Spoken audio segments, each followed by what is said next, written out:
Hello and welcome to Hidden History. In this episode we will discuss the ancient knowledge that is held in Tibet about the Hollow Earth.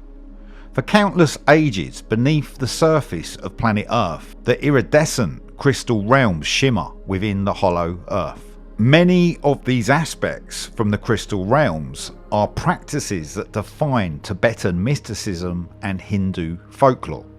Many believe that the legendary Vimana or traversers were the airborne vessels of the astral deities or the heavenly masters, such as the Urarana Vara La Karakikava or flying discs, or the Vaya Voka or aerial ships. These aircraft may form what Vedic Hindu texts call the Jandi Yalasvena or Silver Fleet of the Hollow Earth. It is said that such flying discs and the aerial ships belong to the intelligent inhabitants of the astral kingdom of Shambhala, which is the crystal realm that has the name that means peaceful place. For the Tibetan mystics, the domain of Shambhala was called Bidbion, and for the Chinese it was called Xianbala.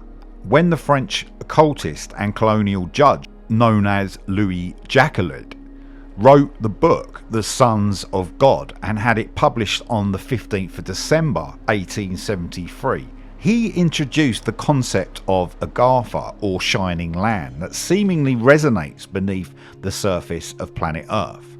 Over the past 4,500 years, it has also been called many other names such as Agartha, Agarthi, Agarth or Agartha. Each name of the shining land describes the same luminous world at the core of planet Earth. Many narratives from Russian folklore and Chinese folklore link Agartha or shining land with the luminous green tunnels which iridescently glow.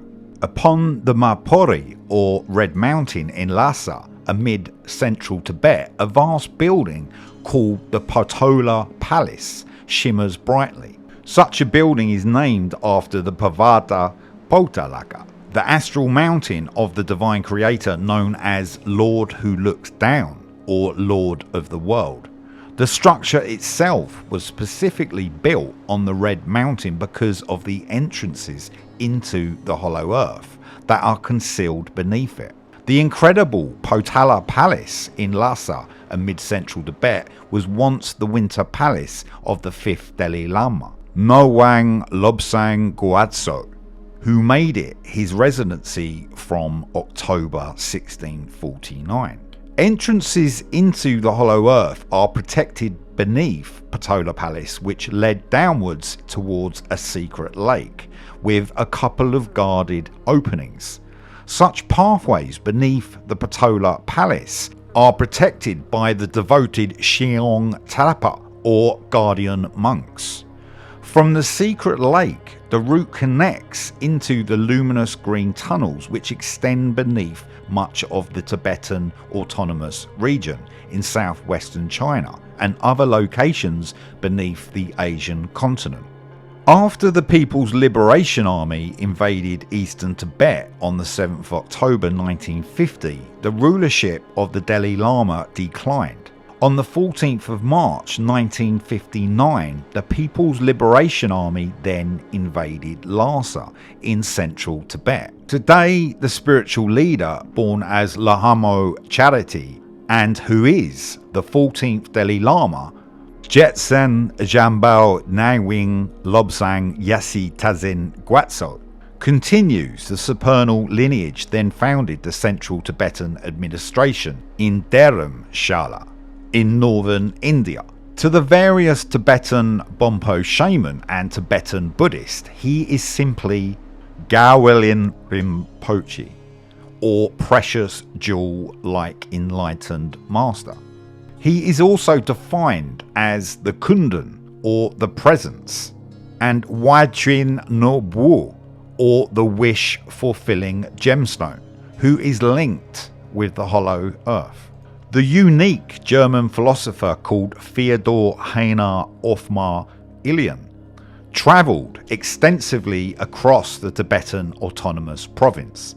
He was born on the 20th of November 1898 in Edmonton in the Alberta province of Western Canada and passed away on the 4th of September 1984 in Western Austria. Theodore Heiner Othmar Illion wrote In Secret Tibet that was published on the 15th December 1937. In Secret Tibet, the book was about meetings he had with Tibetan mystics and how ceremonial magic was used. With Darkness Over Tibet, that was published on the 31st of March 1938, Theodore wrote about his travels into the Osla Drog, or underground city beneath Lhasa in central Tibet. According to Tibetan folklore, any traveller who could pass within these passages would eventually reach the crystal cities of the underground world or the hollow earth. Along the way are the crystal caverns which glow with a beautiful light. There, self-aware explorers might behold the great shining nation, homestead of the noble white people. Every one of the incarnations who are known as luminous beings and are similarly defined as the Ojga Migivu, who embody purity and the infinite oneness of the universal creator. Within the crystal realms of the hollow earth dwell the shining priests who help the world king. Each of them is said to transmit vibrations of divine love and the universal wisdom, whilst the observant world king watches Homo sapiens or human beings from the crystal realms of Shambhala. Each name of this etheric location describes the luminous world at the core of planet Earth. Many narratives from Russian folklore and Chinese folklore link Agartha or Shining Land with the iridescent luminous green tunnels that are known to exist. Just as the French occultist Louis Jacquelot had done, another French occultist called Joseph Alexandra Saint-Yves wrote about the domain of Agartha or Shining Land in his book The Kingdom of Agartha, A Journey into the Hollow Earth, that was published on the 31st of January 1886. Someone who truly explored Tibetan mysticism was the Belgian French spiritualist, Buddhist and opera singer known as Alexandra David-Néel. She was born as Louis Eugene Alexandrine Marie David on the 24th of October 1868 in the Saint-Mandé commune of eastern Paris in north-central France. Alexandra David-Néel passed away on 8th of September 1969 in the David-Néel commune amid the Alps of southeastern France. She wrote My Journey to Lhasa, that was published on the 30th of April 1927. Magic and Mystery in Tibet, that was published on the 15th of January 1929. With Mystics and Magicians in Tibet, that was published on the 31st of March 1929. And The Initiations and Initiates in Tibet, that was published on the 15th of January 1930. All of these books contain many secrets that were once held in Tibet. Was it by accident that this landmass has been under so much attack over the last 70 years? Was this to conceal the secrets of the Hollow Earth? In the early 1900s, Tibet was forbidden, a closed country preventing most foreigners, especially Europeans, from entering due to strategic importance and political sensitivity. But maybe they were trying to protect their concealed knowledge. To most people, the very concept of the Hollow Earth is too radically different from the model that we have been presented with. But once you look beyond the historical narrative and his story, you begin to see that there is a huge amount of evidence supporting this inner world. Thanks for watching, everyone. Please subscribe if you haven't already, and you can also join the members section where we have exclusive content.